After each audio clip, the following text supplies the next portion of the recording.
오늘 말씀을 통해서 우리가 다시 한번 생각해 볼 것은, 우리가 드리는 그 기도라고 하는 것이 정말 어떤 유통기간이라는 것이 있을까?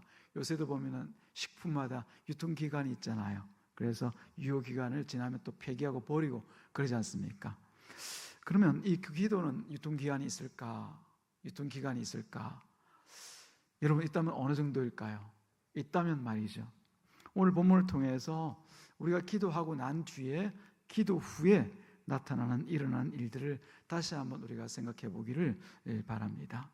본문에 등장하는 사가랴와 엘리사벳이라는 인물이 이제 하나님 앞에 어떤 사람이었는가부터 우리가 먼저 알아야 되겠지요. 6절 말씀에 보니까 이 두 사람이 하나님 앞에 의인이라고 되어져 있습니다. 우리 하원 선생님, 우리 요초등부 아이들 밖에 있는데 좀 들어오라고 하세요. 이 두 사람이 하나님 앞에 의인이다라고 되어져 있죠. 주의 모든 계명과 규례대로 흠이 없이 행하되라. 이 말씀을 통해서 이 두 사람은 하나님 앞에 의인은 지금으로 말하자면 그냥 세상의 어떤 그런 정의를 통해서 알아볼 일은 아니고요. 세상에서 의인이라고 하면 어떻습니까? 착한 일 많이 하고 윤리나 도덕적으로 흠이 없고 하는 그런 사람인데, 성경에서 말씀하고 있는 의인은 그에서 한 걸음 더 나아갑니다. 그보다 위에 있는 상위 개념이라고 볼 수가 있죠. 어떻게 의인입니까? 아까 우리가 오전에 살펴본 말씀과 같이 하나님을 경외하는 사람, 하나님을 경외하고 하나님 말씀을 쫓아 살고자 했던 사람, 그래서 주의 모든 계명과 규례대로 흠이 없이 행하더라, 이런 표현과 같이 오직 하나님 한 분만으로 만족하고 또 하나님을 향하여 한 길을 가는 그런 수냄 여자가 보여주었던 경외의 삶을 살아가는 두 사람이라는 것을 알 수가 있는 거죠. 그렇다면 이 두 사람 부부에게도 하나님께서 늘 채우시는 그런 은혜가 있어야 마땅하지 않겠습니까? 있었겠죠. 평생을 살면서 제사장으로 이제 살면서 또 제사장의 부인으로 살면서 그 귀한 삶에 채우고 있었던 하나님의 크고 놀라운 은혜가 날마다 더 하였던 줄로 우리가 믿습니다. 사실 우리가 이처럼 하나님을 믿고 살아가면서 뭐가 복이고 뭐가 복이 아니다, 이 따질 이유가 없는 것이죠. 우리가 믿고 살아가는 그 삶 모든 현장 자체가 이 복된 삶의 현장이라는 것을 우리가 알아야 됩니다. 하나님 한 분만으로 만족하고 또 하나님의 뜻을 쫓아 살아갈 때 그 모든 과정 하나하나가, 만나는 일들 하나하나가 다 복된 삶의 그 자리인 것이죠. 그래서 아마 두 부부는 그 일로 인하여서 하나님께 헌신함과 함께 그 일들을 통하여서 하나님의 일이 이루어지도록 늘 기도하는 일들을 아마 쉬지 않고 해왔던 것 같아요. 그래서 뒤에 보게 되어지면 우리 13절에 읽었던 것처럼 천사가 그에게 이르되 사가랴여 무서워하지 마라, 너의 간구함이 들린지라. 이 기도는 그냥 한번 어느 날 갑자기 어쩌다가 한번 하는 그런 기도가 아니라 늘상 하였던 그런 간구함, 이 계속형으로 되어져 있거든요. 날마다 기도하였던 그 기도가 내게 들린지라, 하나님께 들으셨다라는 것을 보여주고 있죠. 물론 이들이 이처럼 기도하고 살고 있지만은, 그런 한편으로 볼 때, 사람의 눈으로 볼 때 아쉬운 부분이 없는 것은 아닙니다. 우리도 그렇잖아요. 예수 믿고 살면 우리가 아쉬울 것 없이 산다, 늘 그런 마음을 가지면서도 세상에 나가서 눈을 돌려보게 되어지면 또 옆에 살아가는 사람들의 모습을 보면 그때부터 우리가 또 시험 들 때가 있잖아요. 아니, 나는 왜 저렇게 못 살지? 나는 왜 저렇게 되지 못하지? 하는 그런 마음에 비교를 해서 그런 어떤 아쉬운 부분들이 생긴단 말이죠. 그래서 주위 사람들이 볼 때 이 두 귀한 부부에게도 여전히 채워지지 않는 것처럼 보이는 그런 부분들이 있습니다. 뭐였습니까? 우리 이미 다 누가복음 말씀 아시니까요. 뭐가 없습니까? 이 부부에게 또 자식이 없어요. 아까 수냄 여인 그 가정과 같이 자식이 없습니다. 7절 말씀에 보면 이렇게 되어져 있죠. 여러분 1장 7절 잠깐 한번 눈을 들어보시겠습니까? 7절, 엘리사벳이 잉태를 못함으로, 아마 남편보다는 이 아내인 엘리사벳에게 아이를 낳는데 문제가 있었던 것 같아요. 그래서 잉태를 못함으로 그들에게 자식이 없고 두 사람의 나이 또한 보니까 많더라는 거예요. 나이가 많아서 이제 아이를 낳을 그런 시기가 지나 있다는 것이죠. 그러면 과연 이 나이 많은 이 두 사람에게 자식에 대한 그 소망이라고 하는 것은 지금부터 없는 것 아니겠습니까? 무슨 소망이 있겠습니까? 사실 뭐 젊었어야 결혼을 하고 난 뒤에 자녀를 얻고 싶어서 아마 두 사람이 간절하게 기도했을 거예요. 나이 늙어서 이제 더 이상 아이를 못 낳겠다라고 하기 전까지는 이 두 사람이 아마 많은 기도를 하였겠지만 그 중에 대부분의 기도가 아마 또 자식을 향한 그런 기도에 쏟아지지 않았는가 싶습니다. 그럼에도 불구하고 어떻습니까? 그 아이를 얻지 못한 채 나이가 들어서 지금에 와 있는 거죠. 구하고 또 구했지만은 결국 자녀를 얻지 못한 채 나이가 많아지게 되었습니다. 그런 상황에서 남편은 이 사가랴는 아마 하나님의 뜻으로 알고 우리가 자녀를 주시지 않는 것이 하나님의 뜻이구나 알고 이제 내려놓고 있는 거죠. 그걸 가지고 뭐 끝까지 기도해야 된다. 그건 우리가 사실은 하나님 앞에 구할 그런 믿음의 혹은 신앙의 기도의 태도가 아닌 것이죠. 언젠가 하나님께서 아니라고 하면 내려놓을 줄 알아야 됩니다. 하나님께서 우리 모든 기도에 응답을 하시는데 그 응답의 중요한 내용에는 항상 크게 세 가지로 나눠지게 됩니다. 가장 먼저는 하나님께서 우리가 기도할 때 적극적으로 예스, 그래 내가 네 기도 들었다, 응답해 주시는 그게 있죠. 그게 바로 응답이죠. 두 번째는 어떤 응답이 있습니까? wait, 기다리라고 하는 거죠. 혹은 뭐 delay, 지금은 아니지만 내가 나중에 줄게. 지금은 때가 아니야. 그러나 나중에 내가 꼭 줄게. 이게 바로 하나님의 응답이고, 마지막에는 no, 안 된다는 거죠. 다시 이건 네가 나에게 구하지 마라. 네가 구할 바가 아니야 라고 하는 거. 그걸 바로 하나님께서는 응답으로 주고 계신데, 아마 이 두 분은 그래도 의인이라는 표현과 같이 하나님께 마음을 두고 살면서 기도해도 주지 않는 것, 이제 우리가 나이가 많아 늙었으니까 더 이상 하나님을 원망하고 불평할 것이 아니라 이제 내려놓자, 아마 그런 마음으로 있었던 것 같아요. 그래서 18절 말씀을 보니까 이렇게 표현되어 있죠. 사가랴가 천사에게 이르되 내가 이것을 어떻게 알리요? 자식을 준다고 하니까 내가 이것을 어떻게 받아들이요? 어떻게 이해하리요? 저는 도무지 이해할 수 없습니다. 내가 늙고 아내도 나이가 많으니이다. 즉 우리는 이미 내려놓았습니다. 그런 표현으로 지금 18절에 대답을 하고 있는 것이죠. 아마 그래도 중간중간 그 간절한 기도의 수고가 아무런 결과도 없이 공중에 사라진 듯한 그런 느낌을 받을 때는 때로는 하나님을 또 바라보면서 하나님 왜 그러십니까? 우리 아들, 우리 자식 하나라도 주시면 안 되겠습니까? 그런 마음도 원망 아닌 원망, 불평 아닌 불평도 했을 것 아닙니까? 그럼에도 불구하고 하나님의 응답 아니다 라고 하는 그 응답을 자기 스스로는 확인하고는 내려놓고 있는 그런 상황이었습니다. 그리고 나서는 아마 모르긴 해도 이 사가랴와 엘리사벳은 기도를, 그 자식에 대한 기도는 멈추었을 것입니다. 아닌 줄 알고 이제. 그런데 하나님의 역사는 우리가 끝이다, 이제는 멈추었다 하는 것으로 끝이 아니었다는 것을 우리가 알 수가 있죠. 그들이 전혀 뜻하지 않은 때에 하나님의 응답이 옵니다. 다 포기하고 있었지만, 다 내려놓고 있었지만 하나님의 놀라운 응답이 이제 찾아오는 것이죠. 우리 읽진 않았지만 13절, 14절 말씀은 우리가 같이 한번 성경을 보시면서 같이 한번 읽어주시기 바랍니다. 시작. 천사가 그에게 이르되 사가랴여 무서워하지 말라. 너의 간구함이 들린지라. 내 아내 엘리사벳이 네게 아들을 낳아주리니 그 이름을 요한이라 하라. 너도 기뻐하고 즐거워할 것이요 많은 사람도 그의 태어남을 기뻐하리니. 놀라운 응답, 정말 기쁨의 응답을 이제 하나님의 천사가, 가브리엘 천사쯤 되겠죠, 그 천사가 와서 그 기쁜 소식을 이 사가랴에게 전하는 것이죠. 우리도요 기도를 합니다. 기도 안 하고 이 자리에 계신 분이 아무도 없겠죠. 어떤 식으로든지 또 어떤 내용을 담아서든지 우리가 기도하지 않습니까? 물론 우리가 가장 바람직한 기도는 하나님의 뜻을 따라서 말씀을 쫓아서 하는 기도가 가장 바람직합니다만은, 때로는 지금 뭐 그냥 집에 불이 나 있는데 그때도 말씀을 따라서, 말씀 어느 구절에 있지? 그러니까 하나님 불렀습니다, 불 꺼주세요. 이게 또 가장 하나님 앞에 우리의 마음을 틀어놓는 그런 절실한 기도일 수도 있는 거죠. 그 기도의 내용에 대해서 우리가 뭐라 할 것은 아닙니다. 각자 형편에 맞게, 또 어떤 면에서는 수준에 맞게 그렇게 하나님께 기도하는 것 하나님은 다 알아들으시거든요. 우리는 사실 그렇습니다.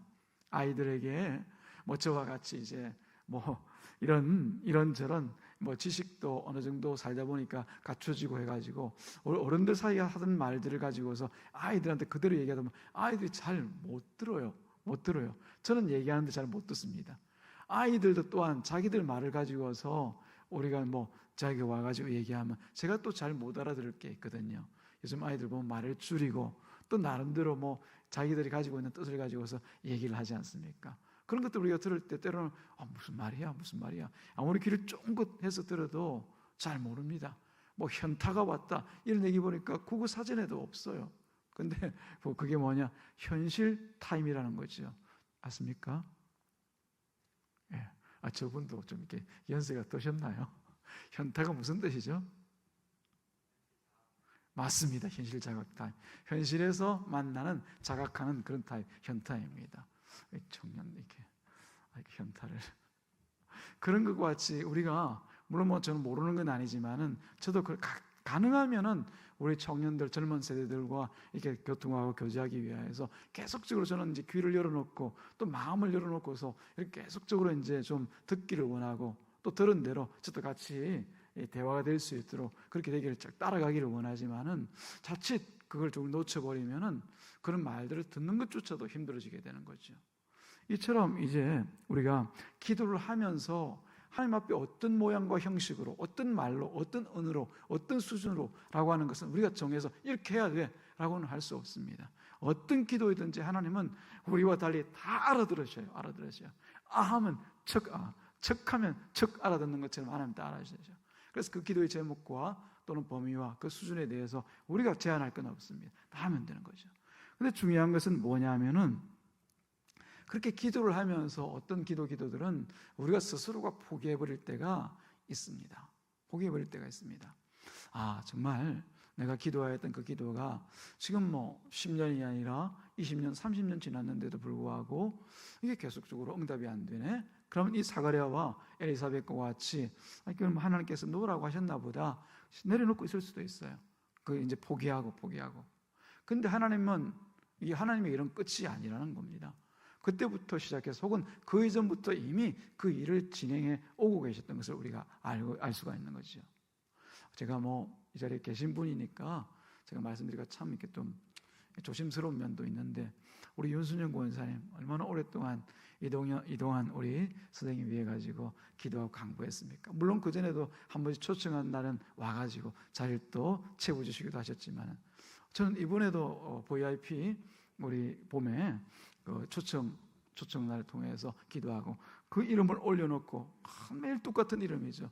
이동환 해가지고 그죠? 남편 이동환 이래가지고 올려놓고 있는 그 이름을 저도 뭐 보고 저도 하고 또 올라왔지. 그래 기도해야지. 그리고 기도하고 했었는데 어떤 면에서 보면은 벌써 우리 권사님의 신앙을 가지고 신앙생활하면서 남편 그 구원을 위해서 얼마나 오랫동안 기도했겠습니까? 단 한순간인들 놓고 살았던 적이 있겠습니까? 그럼에도 불구하고 지금 시간까지 어떻게 보면 지난 봄 전에까지 이동환 선생님 교회에 출입하는 것 사실 쉽지 않았던 것으로 저도 여겨지고 그렇게 마음을 가져왔습니다. 언젠가는 반드시 하나님께서 죄송한 말씀입니다.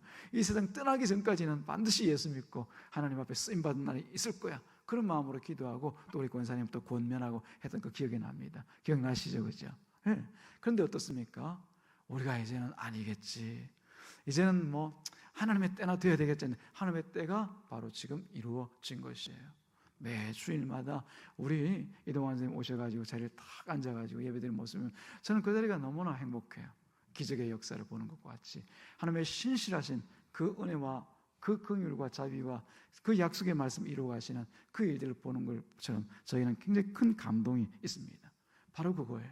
우리가 기도를 하고 포기하지 말아야 될 것은 하나님께서 반드시 그 기도를 하나님 나름대로 그 스케줄 안에서 그 계획 안에서 하나하나 진행해 나가고 계시다는 것을 아셔야 될 줄로 믿습니다. 결코 우리는 포기하지 않아야 됩니다. 기도하는 것을 또 기도가 응답될 일에 대하여서 포기하지 않는 거죠. 하나님께서 아니라고 하시면 아닌 것이고요. 또 기다리고 하시면 기다리면서 기도하면 되는 것이고 적극적인 응답을 통해서 그 자리에서 또 하나님께서 하실 일이 계시니까 그 응답을 아멘 하고 받고 나아가면 되는 것이죠. 그런데 아마 이 두 사람이 젊었을 때 기도했던 그 내용들을 어떤 내용이었을까요? 착한 아들 주십시오. 정말 하나님을 신실하게 믿고 의지하는, 하나님 앞에 나아가서 하나님을 경외하는 그런 아들을 주십시오 라고 그렇게 기도했겠죠. 근데 그 기도 응답보다도 더 귀한 응답이 되어 돌아온 것이에요. 우리가 그 뒤에 있는 16절 17절 말씀을 같이 한번 보시겠습니다. 이 아이가 어떤 아이인가 하니까 16절 17절 이렇게 표현되어 있습니다. 여러분 같이 한번 읽어보실까요? 16절과 17절 두 절 말씀 시작. 이스라엘 자손을 곧 그들의 하나님께로 많이 돌아오게 하겠습니다. 그가 또 엘리야의 심령과 능력으로 주 앞에 먼저 와서 아버지의 마음을 자식에게 거스르는 자를 의인의 슬기에 돌아오게 하고 주를 위하여 세운 백성을 준비하리라. 여러분 다 아시니까요, 예수님께서 오실 그의 길을 평탄케 하고 먼저 와서 길을 놓는 그런 위대한 사역을 위해서 부르심을 받는 그 아들을 주신다고 얘기하고 있거든요. 잘 아시는 세례 요한이지 않습니까? 요단강에서 많은 이스라엘 백성, 그 죄와 악가운데 붙들려 살면서도 하나님을 모르던 그 이스라엘 백성들에게 뭐라고 외칩니까? 회개하라, 천국이 가까이 왔다. 이곳에서 물로 씻음 받고 내 뒤에 오실 그 성령으로 오실 그분을 통하여서 구원을 받으라 외쳤던 바로 그 세례 요한 말입니다. 예수님보다 먼저 그 사역에 발디디고 와서 예수님을 증거하고 온 이스라엘 민족들을 하나님께 돌이키게 할 하나님의 심령을 가진 사람, 하나님의 마음을 가진 그 사람을 아들로 주시겠다라고 약속하시는 거예요. 아마 그런 아들에 대해서는 아마 기도 제목으로 삼지를 못했을 거예요. 언감생심, 그냥 착하고 좋은 아들, 하나님의 나라에서 일꾼으로 쓰임받는 그런 아들 정도로 아마 기도하고 간구했을 거예요. 근데 그 기도가 포기하고 있을 때 하나님이 찾아오셔서 주신 그 응답은 참으로 그들이 미처 생각하지도 못하였던 그런 놀라운 기도의 응답을 주셨던 것을 우리가 볼 수가 있습니다. 그 사람이 바로 이사야 선지자가 오래전부터 예언해 왔던 바로 그 사람이었습니다. 누구입니까? 이사야서 40장 3절 말씀을 같이 한번 볼까요? 자막이 준비되셨으면 한번 올려주시고 아니면 제가 읽어드릴게요. 이사야서 40장 3절 말씀. 이사야서 40장 제가 읽어드리겠습니다. 같이 나왔네. 시작. 외치는 자의 소리여 이르되 너희는 광야에서 여호와의 길을 예비하라. 사막에서 우리 하나님의 대로를 평탄하게 하라. 자, 이게 만약 전혀 그냥 하나님께서 오늘 기분이 좋아서 그런 응답을 하셨다라고 모를까? 미리 전부터 몇백 년 전부터 약 400년 전부터 이사야 선지자를 통하여서 예언하게 하신 그 말씀을 통해서 이제 자기 아들이 태어난다고 생각해 보십시오. 이 얼마나 그 사가랴와 엘리사벳의 마음 안에 그 기쁨이 넘치겠습니까? 우리가 기도한 것은 젊었을 적 아이를 가질 수 있을 때 그때 20, 30년 기도한 것이 고작인데 이제 하나님께서 이렇게 놀라운 응답을 해 주셨네. 야, 할렐루야, 할렐루야. 아마 그 찬양의 소리가 가득 찼을 것입니다. 물론 뒤에 가면 사가랴가 그 일을 나중에까지 기억하라고 하나님께 주신 그 또 다른 방법의 일들을 행하시지만 아마 그 마음속에 끌어오는 하나님을 향한 그 뜨거운 마음과 그 감사와 기쁨들은 이루 말할 수가 없었을 것이에요. 그것입니다. 바로 우리가 기도를 하지만 결코 낙심하지 말아야 될 것은 반드시 때가 되면 이루시는 우리 하나님이 계시기 때문인 것을 믿으시기를 주님의 이름으로 축복합니다. 하나님께서는 기도에 반드시 응답하시는 그 하나님이시라는 사실을 오늘 이 시간 이 본문 말씀을 통해서 여러분이 각자 주시는 은혜로 마음 가운데 깊이 되시고 돌아가시기를 바랍니다. 저는 머리가 나빠서 들어도 잘 잊어먹어요. 머리 나쁜 사람을 우리가 석두라고 얘기하더라고요. 돌머리라고 얘기하죠. 근데 돌에 새겨 놓으면요 잘 안 지워집니다. 여러분 심령에다 깊이 새겨 주십시오. 하나님은 기도하면 반드시 응답 어떻게 해요? 하신다. 응답하신다. 그 하나님이신 것을 여러분들이 가슴에 꼭 붙들고 여러분 마음에 새기고 가시는 이 시간 되기를 바랍니다. 하나님께서 우리가 기도하고 무릎 꿇고 기도할 때 하나님께서 계속 외면하시고 얼마나 열심히 하나 열심히 정도만 살피시는 분이 아니라 우리 마음의 중심에 있는 모든 생각을 하시고 그 일들을 이루어 나가신단 말이에요. 또 먼저 우리 마음이 갈망하고 하나님을 향하여 나갈 수 있도록 그 마음을 주시는 분도 하나님이시라는 사실을 아셔야 됩니다. 우리 가운데 갈급한 일이 생기죠, 그죠? 그냥 생기는 일이 아니라 하나님께 나오라. 너 내게 와서 한번 기도하겠니? 기도하겠니? 그 기회를 우리에게 말이 좀 그렇지만 밑에 그냥 자리를 쫙 깔아놓고 와서 하라. 그렇게 우리에게 기회를 주시는 거예요. 그래서 여러분 어려운 일 당할 때마다 어렵다라고 말하지 마시고 하나님의 기회다. 어떤 기회? 기도해서 응답받을 기회다. 그렇게 생각하시고 나와서 기도하시면 하나님은 우리가 가지고 있는 그 기도의 제목보다 더 크고 아름답고 귀한 기도의 제목들을 우리 눈앞에 보여주실 줄로 믿습니다. 근데 여기서 한 가지 더 여러분들과 나누고 싶은 이야기는 뭐냐면은 우리가 진정 하나님 앞에 나가 기도할 때도 그냥 이런저런 기도 지금까지 많이 해왔지 않습니까? 그것보다는 우리가 조금 더 우리를 이처럼 사랑하시고 우리 작은 기도와 신음에도 응답하시는 그 하나님 앞에 나가서 이제는 좀 그 입장을 바꾸어서, 그 표현이 좀 이상하긴 하지만 입장을 바꾸어서 하나님의 기쁨을 위해서 내가 한번 기도해 드리리라, 그런 마음 중심 우리가 한번 가져볼 필요가 있지 않습니까? 그죠? 하나님 앞에 나아가서 하나님 살아계신 하나님 앞에, 이 고마우신 하나님 앞에 이제는 하나님 소원 뭡니까? 마치 수넴 여자에게 엘리사가 네 소원이 뭐냐라고 물었던 것과 같이, 또 솔로몬이 하나님을 향해서 예배드릴 때 그 솔로몬에게 하나님께 찾아오셔가지고 네가 무엇을 원하냐 그 물었던 것과 같이 우리가 하나님 앞에 나아가서 하나님 뭘 원하세요? 제가 한번 기도해 볼게요. 제가 기도에 물어보러 하나님 앞에 나가 볼게요. 그런 우리 중심 충분히 있을 만하잖아요. 그러면 우리가 진정 이 시간 같이 한번 생각해 볼 것은 뭐냐면 하나님께서 기뻐하시는 그 기도의 제목이 무엇일까라고 하는 거예요. 그 기도의 제목을 따라서 우리가 한번 기도하는 것, 그거 우리가 필요하지 않겠냐는 말입니다. 우리 평생의 말이죠. 그럼 하나님께서 뭘 기뻐하신지를 알아야 되겠죠. 우리가 이 작년 연초 그리고 올해 연초에 우리 나누었던 표로 삼았던 하나님의 말씀입니다. 디모데전서 2장 4절 말씀, 하나님은 모든 사람이 구원을 받으며 진리를 아는 데 이르기까지를 원하시느니라. 내 소원은 이거야. 내 소원은 모든 사람이 구원을 받고 또 그들이 진리를 아는 데까지 이르기를 내가 원해. 이 기도를 위해서, 이 일을 위해서 너희들이 한번 기도해 주겠니? 나의 마음과 같이 내 심령으로 너희들이 한번 무릎 꿇고 나에게 한번 구해 주겠니? 그럼 내가 응답하지. 내가 응답 안 할 이유가 뭐가 있어? 내 소원을 네가 기도하는데. 할렐루야. 이런 기도 제목 하나님 앞에 나아가 기도할 수 있는 저와 여러분 되기를 주님의 이름으로 축복합니다. 그리고 한 가지 더 알아야 될 하나님의 기쁨이 무언가는 바로 우리가 오전 예배 때 우리가 성구 읽었던 말씀과 같이 히브리서 11장 6절 말씀입니다. 무슨 말씀입니까? 믿음이 없이는 하나님을 기쁘시게 할 수 없나니 하나님께 나아가는 자는 그가 계신 것과 그가 자기를 찾는 자에게 상 주시는 이심을 믿어야 할지니라. 믿음으로 우리가 하나님을 찾고 구하는 것, 그렇죠.